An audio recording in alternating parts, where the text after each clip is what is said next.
चुकी है, CM window पर जाकर एप्लीकेशन दे चुकी है, ना सरकार का कोई नुमाइंदा पहुंचा है, ना ही पुलिस का कोई अधिकारी। कल से मैं खुद देख रही हूँ। मैं पुलिस को इस मामले में सीधी सीधी चेतावनी देना चाहता हूं। जैसा कि अभी मैंने बातचीत की है परिवार से, परिवार सीधा कह रहा है कि पुलिस इस मामले में इग्नोरेंस बरत रही है और कोई ध्यान नहीं दे रही।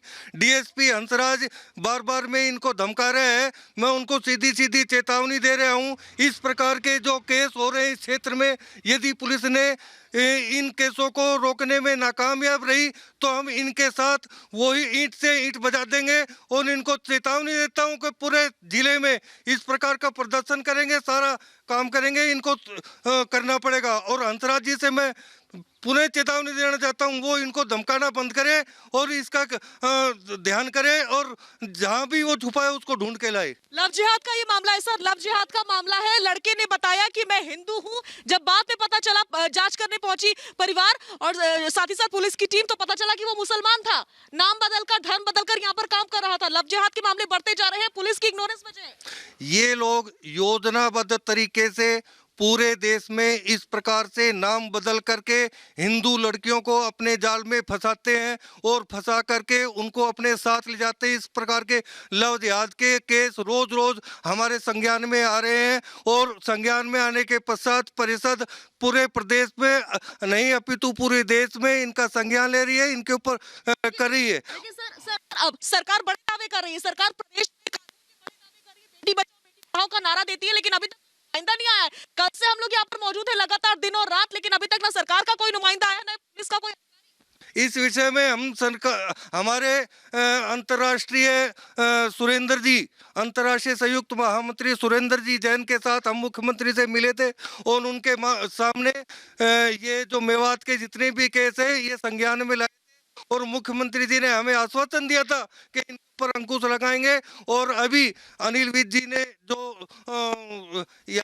गृह मंत्री है उन्होंने आश्वासन दिया। सर आश्वासन और दावों से काम नहीं चल जाएगा ना, काम भी तो होना चाहिए। ये माँ परेशान है, ये माँ तकलीफ में है, 25 दिन से बेटी घर नहीं लौटी है, कैसे सोएगी रात को? माँ सो नहीं पा रही है। पूरे प्रदेश के लोग इसके विषय में मुख्यमंत्री से मिलेंगे, गृह मंत्री से मिलेंगे, उनके ऊपर दबाव बनाएंगे और दबाव बना करके यहाँ जिला। आप जाएंगे? आप जाएंगे? हम जाएंगे। आप क्या करेंगे? आप क्या करेंगे इस माँ के लिए? हम सबसे पहले एसपी से मिलेंगे, उनसे बात करेंगे। यदि उन्होंने इस ओर कोई ध्यान नहीं दिया तो जिला क्षेत्र में सारे प्रदर्शन करेंगे, पूरे क्षेत्र में प्रदर्शन करके हम दबाव बनाएंगे और इनको इस एसआईटी को उसको ढूंढ के लाना ही।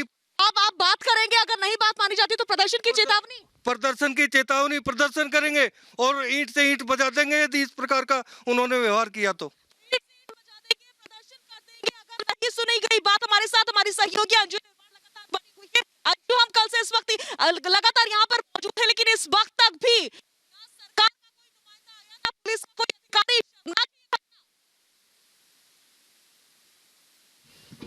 जी बिल्कुल शाजिया, बेहद शर्मनाक ये घटना है कि जिस तरीके से आज 25 दिन हो गए हैं और मैं आपको यहाँ पे एक बड़ी बात ये बताना चाहूंगी, एक बड़ी खबर ये देना चाहूंगी कि उस लड़की के परिवार को अभी तक एफआईआर की कॉपी तक नहीं मिली है। जो पुलिस में कंप्लेंट इन लोगों ने की थी उसकी एफआईआर की कॉपी अभी तक नहीं मिली। कल हम डीएसपी के ऑफिस में गए थे और उनसे हमने एफआईआर की कॉपी के बारे में बात की, उन्होंने हमें नहीं दिखाई और उसके बाद जब हमने पता किया तो वो ऑनलाइन अपलोड तक नहीं हुई थी। तो आप ये समझिए कि क्या हाल है यहाँ पर, पुलिस प्रशासन क्या कर रहा है इस पूरे मामले में। मेरे साथ यहाँ पर एससी मैम अनुसूचित जाति के जिला अध्यक्ष मेरे साथ मौजूद है, कविता जी, कुमारी कविता जी। मैम आपका रिपब्लिक पर स्वागत है। मैम ये बताइए कि जिस तरीके से इस पूरे परिवार के मैटर को लिया गया है, आपके सामने पुलिस कंप्लेंट इस परिवार ने कराई थी, क्या हुआ? आपने आवाज नहीं उठाई आगे?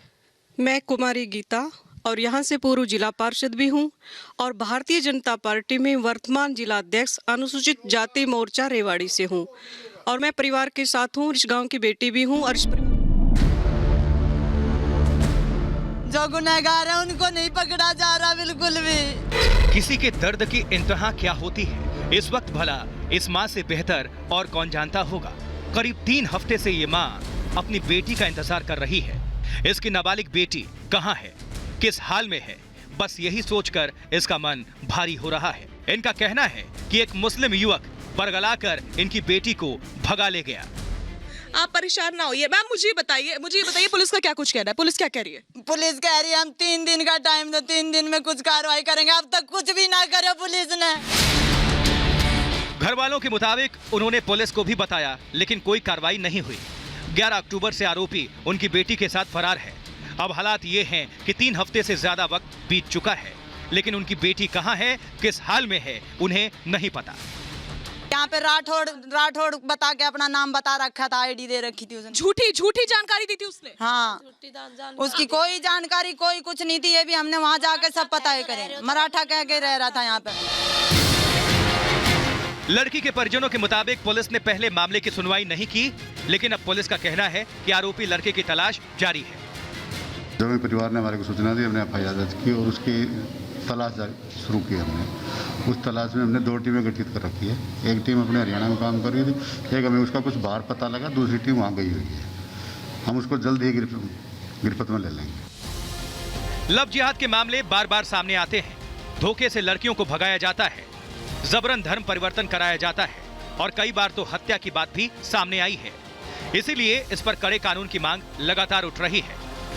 प्यार करने के साजिश में फंसाकर कहीं धर्म परिवर्तन का षड्यंत्र तो देश में नहीं चल रहा, इसको देखना जरूरी है। इसीलिए मैंने जो बल्लभगढ़ की घटना हुई थी तो उसमें जो एसआईटी बनाई थी, मैंने एसआईटी को कहा था कि इसकी जांच में इस बात की भी जांच की जाए कि कहीं कोई षड्यंत्र तो नहीं चल रहा धर्म जिहाद के नाम पर। बहरहाल रेवाड़ी में जो हुआ है वो सबसे पहले रिपब्लिक भारत आपके सामने लेकर आया है। इस मां की गुहार है कि इनकी बेटी इन्हें जल्द से जल्द वापस मिले, लेकिन डर इस बात का है कि कहीं लव जिहाद के नाम पर एक और बेटी अपने घर वालों से हमेशा के लिए दूर ना चली जाए। Bureau report, Republic Bharat.